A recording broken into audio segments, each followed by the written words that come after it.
New to dropshipping, here's how to use DSers with Shopify in 2025 step by step. First, go to the Shopify App Store and search for DSers. Click install and connect your Shopify store. Once connected, DSers automatically syncs your store's products and orders. Next, use the Find Suppliers tab to search for products directly from AliExpress.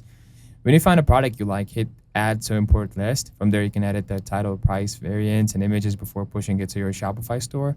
Now, when someone places an order on your site, it instantly shows up in DSers. Just go to the Open Orders tab, click Place Order to AliExpress, and boom, DSers handles it all. So order info, tracking, and fulfillment. In 2025, DSers also added smarter product mapping and better syncing speeds, making it even smoother to run a Shopify store with it. Now, that's how simple it is.